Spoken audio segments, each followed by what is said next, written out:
Hello and welcome back to the Mommentators. Today we are discussing how we handle conflict or ideological differences with our child's teacher.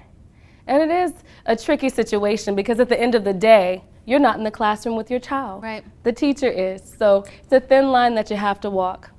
How do we feel about it? Yeah, my kids are in elementary school, both of them, with absolutely wonderful teachers right now. But I have had, my kids have had teachers in the past in preschool that I didn't necessarily agree with. And it's not the most comfortable thing to approach when you know that they're with them all day. And you don't want to come off as too abrasive because you don't want them to take it out on them. That's right. Well, and is it like the conflicts that you have, were there things that you heard from the children that you wanted to follow up with the teacher? Like No. things that happened when you weren't there kind of thing? No. That was my situation. Yeah? That was my situation.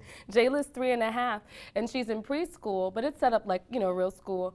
And, as a first-time mom and a new mom, being overzealous about her being in school, every little thing that Jayla told me, I went and asked the teacher about. She said, "Mommy, Gabby was mean to me today. Can you move my seat?" And so I asked Jayla every day, "How did Gabby treat you? How did she treat you?" And the reality is that Jayla and Gabby are best friends, and 3-year-olds have disagreements. Totally. And so the first 2 times I went to the teacher, I said, Jayla says that so-and-so was being mean to her. Can we work this out?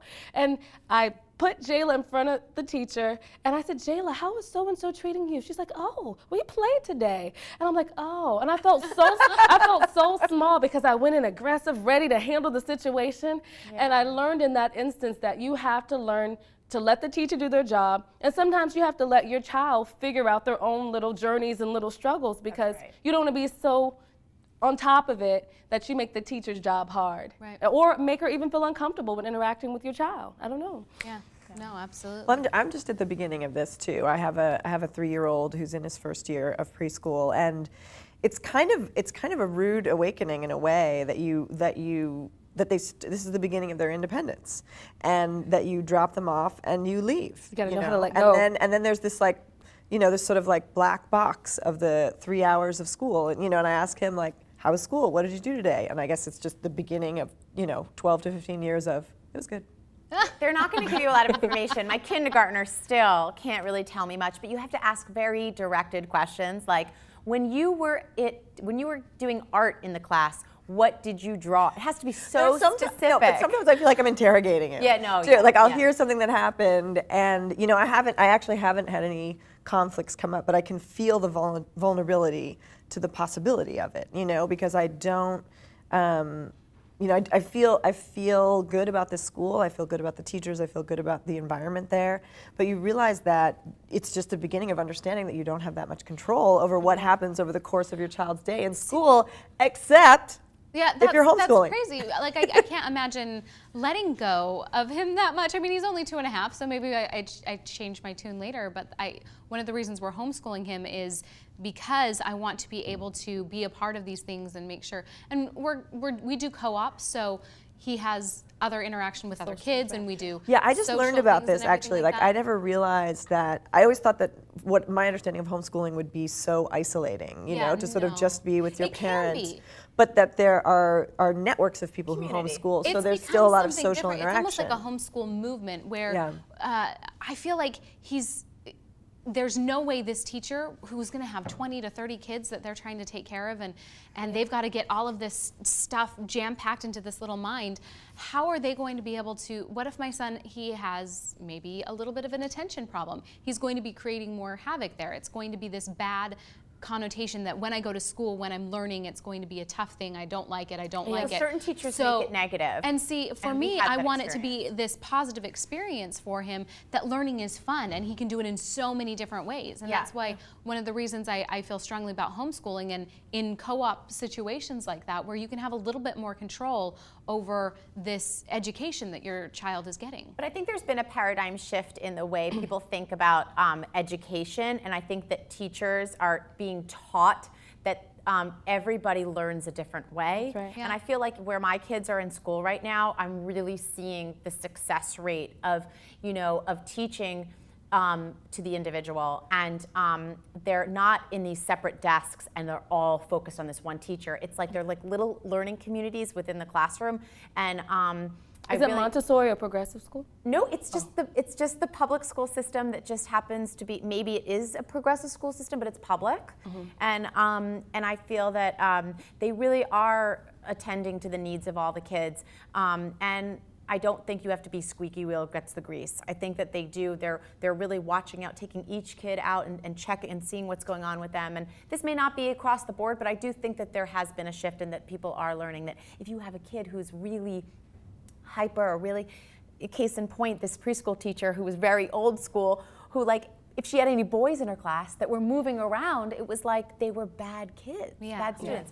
That doesn't happen anymore. That's an older mindset. So, but how do you bring that up? Like, how do you recognize it, and how do you even begin to comment on that? Because, like you said, half the time my son is on the floor screaming because he's 2.5. He is 2.5. But you know what I mean? And he's like, oh, I'm so in pain. And then I pick him up and I give him a kiss, and he doesn't even remember it. So how do you even? Well, as a parent and a teacher, I think number one, as a parent, it's our job to survey the behavior changes or even the moods and mannerisms of our children. And one thing I always look for in my child when she comes home from school is I look and see if there's a negative change in any type of way in her confidence or the way she's responding.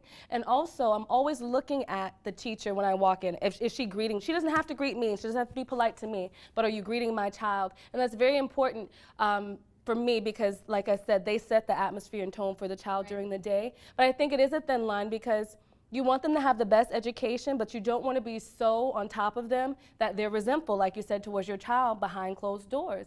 And that's why, in a way, I am kind of leaning towards homeschool, even though I'm not ready to do it yet, because I mean, there's just nothing like that one-on-one, and you can, I think it's a control issue, honestly. When moms or parents, when they take their children to school and they're nitpicking with the teacher, it's like, oh, someone else is teaching your child. I think it is rooted in control a little bit. You gotta let go. Yeah, you have to let go. And I personally think that the social interaction of school and kind of being forced to figure out how to make it work for you if you're dealing with difficult personalities, not necessarily a difficult teacher. I mean, I would not want a teacher like the one that you described. You know, if kids are having trouble learning, it doesn't, and they act out, it's not because they're bad, it's because they need something different. Absolutely. And they need some kind of help.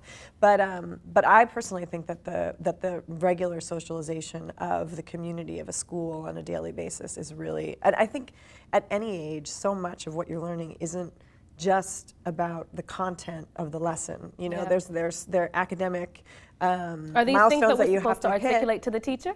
Because we're talking, are these things that we're supposed to articulate to the teacher? Like to me, as opposed to homeschooling. You know, it's like I don't want to be. I feel like it's so valuable for my children to just interact with other children their age for a good part of the day. They do. Like they go to co-ops, which is full of all different kids of all different ages, learning at different levels. They're not put into this box that says, well, you are 7, so you have to read this and you have to enjoy this for this amount of time. Oh, they don't do that anymore in a lot of schools. Really? They have levels. Age? Oh yeah, it's That's awesome. No. The ages are the same, but the levels of reading are all different in the classroom. Right, but as soon as you become an adult, all of a sudden it doesn't matter if I'm talking to someone who's 40 or someone who's 19 or someone who's 60. We're all on an equal. That's why they have different learning communities. So like our school is set up so that they were called houses, now they're called learning communities, small learning communities. So kindergarten, first and second hang out together. But there's like this group of K through second, this through, and then so there's 4 different learning communities, and they all play together, and they do different activities together, and so it does work out that they are mixing with different ages. No, absolutely, but go back to your point of socialization. He can also be in all of the sports teams in the community, and we make sure that he's out there and not in my watchful care every second of every, you know what I mean? There's different ways, there's a different way to do it. There are people who, you're at home, this is your group of friends, but one of my things that I'm trying to help him explore is that we are in New York right now, and there's all these museums, and they have homeschool days where all these different co-ops and communities come together. Now, it's more difficult because when I have an issue in homeschooling co-ops, each parent takes turns doing a specialty. So since I'm an actor, I would do some activities with acting with the kids, and the doctor who's doing, my doctor friend who's doing health class with the kids. And when I have an issue with that, it's more personal because I know that person and it's a parent, and they're teaching my child how their child would be treated. So it's a little bit, in that respect, it's more difficult to have that parent-teacher thing more personal than professional. What I was going to say to support you, was that there is a misconception that when children are homeschooled, that there's a lack of socialization, but homeschooling in America right now is a very large subculture, and there are some benefits of homeschooling your children too, which is probably another topic, but like for instance, Tim Tebow, homeschool all the way through his senior year of high school. He's very solid in who he is as a person. He has character, great socialization skills, and he's still successful socially and athletically in the things that he does. That's just to support what you were saying, that there is a misconception because there are communities where people get together, co-ops, and it is a good thing. It is a good thing. I have nothing against homeschooling at all. No, but I just personally would not want to do it. That's it. Yeah, no, I'm not opposed. Yeah, I'm not opposed to I am anything. not qualified it's to teach my children. I teach them what I teach them. I teach them about life, but I'm not teaching them lessons. And I agree with that too. That's why I have so much respect for teachers. That's why I think no matter how you're interacting with your child's teacher, it should be with respect. Because at the end of the day, to teach every day and deal with young minds is one of the most powerful tools. While it's touchy, you have to give teachers like the utmost respect. And I also think, like, I've done a little bit of teaching, but I also did counseling in a high school. And I have to say that it was a very unique opportunity to be a counselor for an adolescent so that they could have a relationship with an adult that was not an authoritative relationship. I was not their parent, I was not their teacher, and they could talk to me, you know? And I think that having those different relationships, whether it's through a co-op or whether, you know, I'm not opposed to homeschooling, but I think that learning how to navigate conflict with peers and with teachers, you know, obviously as parents we have to advocate for our kids to a certain degree. So as you all can see, there is a lot to talk about when it comes to walking the line when interacting with your teachers and when it comes to educating our children. It's an unfinished topic that will probably go on and on and on to be continued, but once again, thank you for watching the Mommentators. Please feel free to sign up and subscribe, and we're so glad that you've tuned in to join us today.